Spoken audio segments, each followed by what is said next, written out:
Van Halen or something, it would be a different deal. There was a lot of classic rock during the game. Was that? I don't know if I had anything to do with that or not. No, it's a coincidence. I just like to say I was really happy with today's practice. Normally, the last real practice at training camp, a lot of people get a little bit distracted. But what we did is we went out and really challenged our guys with short yardage, goal line, backed up, 2-minute, no huddle, desperation field goals, covered a lot of ground, and our guys did a nice job. And plus, we got our team, I think, rejuvenated physically a little bit after 2 long padded practices for the upcoming game. But I'll answer any questions I can. Tomorrow's closure to camp going to be similar to how you close mini camp, or it's just rapid fire on plays, or something a little different tomorrow? Well, we'll see. Well, we don't want to let the cat out of the bag yet. These guys have all this modern technology. They'll find out the answer to the test. So Griff Whalen running with Mari and Jordy there for a little bit. What have you liked about what he's done in camp? He's just been steady, since he's been here. Seth Roberts is out, has been out for a little over a week, hasn't been able to go in the slot much. Martavis has been out, and Whalen has stepped up, and he earned that right, and he's doing some good things. He and Switzer are similar in that they're smaller slot type of guys who do offer some on special teams. What have you seen differentiate the two of them this far? Well, it's a very, very competitive situation.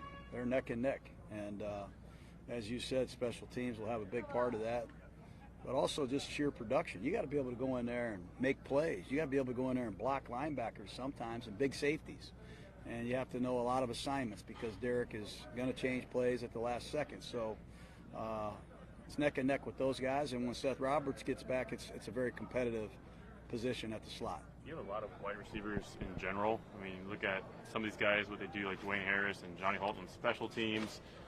How do you sort through the bevy of options that you have? I'm sure this is a good problem to have as you work toward a 53. Well, it's been a similar problem that we've always had. We get these receivers and we train them from the very beginning to play multiple positions. Edgar Bennett's done a great job. And it's going to be probably right down to the wire to see who makes it, how many guys we can keep, and special teams as well will be a determining factor. There's one play maybe midway through practice where Martavis is downfield, the car throws, Conley's right on him. They both go up for the ball, come down. I mean, I'm sure there's an exhale when they both get up and jog back to the huddle, but it's good to see those guys in the field and practicing. I try not to think like that. I think too many of us are thinking like that. There's going to be some of that in this game, and you just got to hope for the best. And our guys did a great job, I think, today and throughout camp, maintaining a really good etiquette, taking care of each other, trying to avoid piles of bodies, being on the ground. But now that I think of it, yeah, I'm glad both of them got up. Donald Penn. Since we didn't get to ask you yesterday, just what went into the decision to ask Donald to move over to the right side for now, and how much of it is a reflection of the progress that Colton Miller's made this offseason? Well, Colton's made a lot of progress. He's done a great job for us, and Donald Penn has played right tackle in the past, and by no means are we done. We haven't settled on any starting lineups yet, but we really didn't want to disrupt Colton's status right now without being sure where Donald exactly was physically. So this is an opportunity to get Penn back on the field with us, not only test the ankle, test his conditioning, get his timing down, get back in the channel of our offense, and then we'll address this later next week. From a football shape standpoint, where is Donald Penn? It seems like all the time that he's missed, especially for a foot injury, it would take some time for him to get. Yeah, he'll have to answer that. I think he'll tell you that he's a little rusty, and there's one thing to condition over here in an air-conditioned tent drinking cherry juice. They do the workout and they get sponged down and they get cherry juice to recover. It's a heck of a lot different when you got to block Justin Ellis and some of these characters. So he needs a lot of cherry juice, I'm sure, today. How have you seen, I know you were very high on her back at the owners' meetings, but Kelsey Martinez, just how she interacts with all guys, what have you liked about her? I like our whole staff. I really like Kelsey. I've known her for a while, and Tom Shaw had a lot to say with bringing her here. He brought a diverse staff. Anthony Batiste, Rick Slate, Coach France, Deuce Gruden. It's a good group of people that really care about servicing our players, and I think they're on the cutting edge of flexibility, speed training, and weight conditioning, and diet. What kind of a reception are you expecting when the Raiders go back to the LA Coliseum for the first time in forever? I expect it to be pretty good. You know, that's a pretty cool place. We got a lot of history, the Raiders do, in LA, and I know they're housing 2 football teams right now, but I have no idea what to expect in life anymore. I just try to hope for the best. Have you ever been there before, John, to the LA Coliseum when the Raiders were there? I have not. No, I have not. Have not. Playing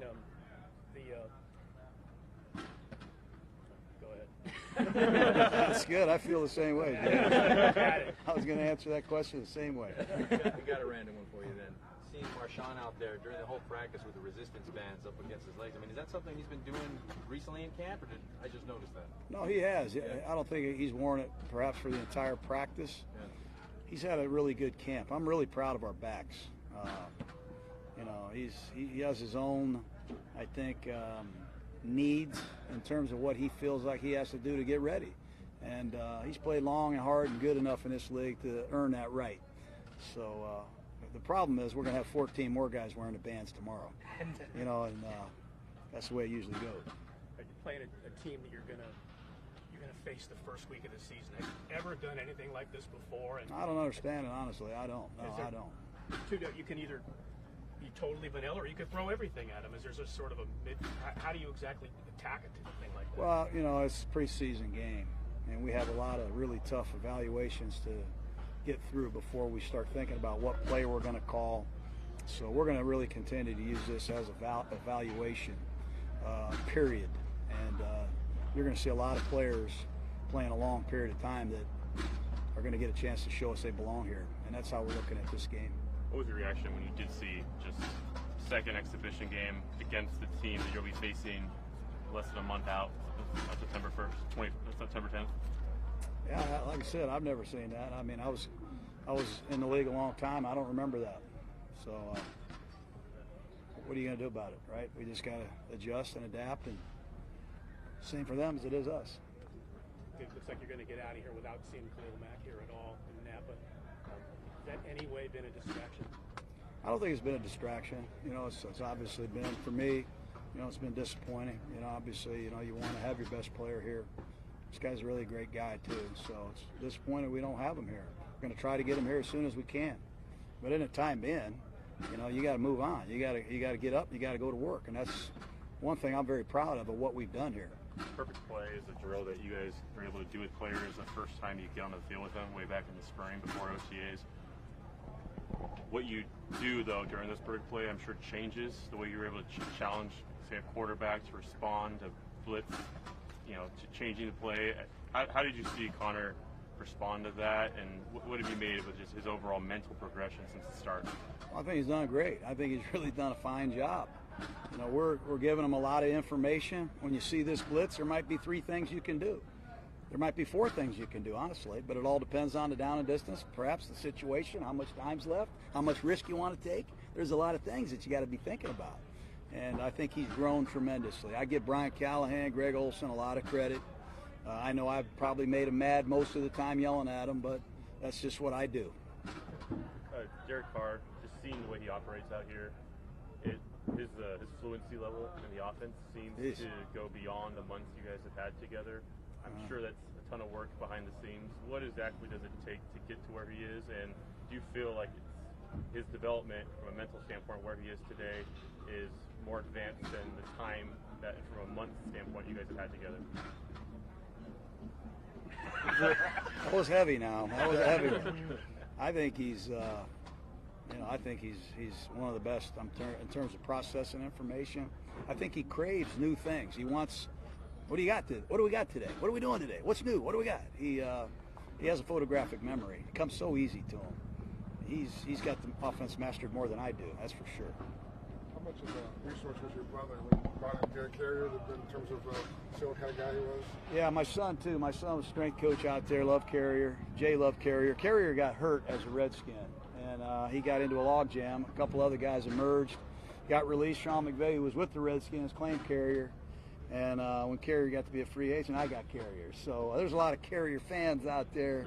I'm leading the charge. What about his game? Why are you a fan Good of him? player, man. He's a really good player. He can play in the slot. and be a big receiver. He can play in line and be a tight end. He can cover kicks. He can run option routes. He has quickness and savvy and great instincts. He's been a former receiver in college, so he's what I call a joker. You can line him up in any hand. He can line up in the backfield. He can line up here, there, or anywhere. He's a good player. Coach, forgive me if you've been asked this already, but what's it been like having Jamal Singleton on the staff? It seems like he's really relatable, holding the players accountable, though, kind of like a player's coach. He's a good coach. He's an Air Force grad, and has a certain degree of character that is special. He got great communication skills, great work ethic. He's upbeat and positive. He's a leader, and he's one of the best running back coaches in football. Feels like you guys have a good handle on Martavis and what caused him to miss the last couple of practices with the headaches or whatever it was. I don't know. I really don't know. We're calling Martavis the White Tiger. You know, I used to go to Busch Gardens in Tampa. We call Galloway the White Tiger in Tampa. You know, you go to Busch Gardens and they got a white tiger. You go 12 times, 13 times I went to Busch Gardens. The white tiger was always in his cage.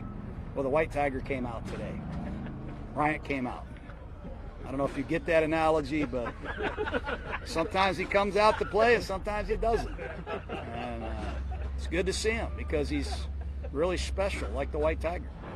We got time for one more, guys. One more. It's late in the day here, man. On Obi, update? I don't have any update. He's being evaluated, and you know, we'll have some information hopefully when we get back to Alameda. Matt, do you have something? I was just saying that about Jared Cook. Wasn't out here today. Was he dealing with that? Yeah, we just, you know, legs and just overall rest. Sore. He's practiced every day and practiced hard. So it's an opportunity for a couple guys to you know, get some extra treatment and prehab, I call it. Okay, guys. Okay. Thank you very much. All right, guys. Have a good day. See you guys back in Alameda, huh? Yeah, that's the last one.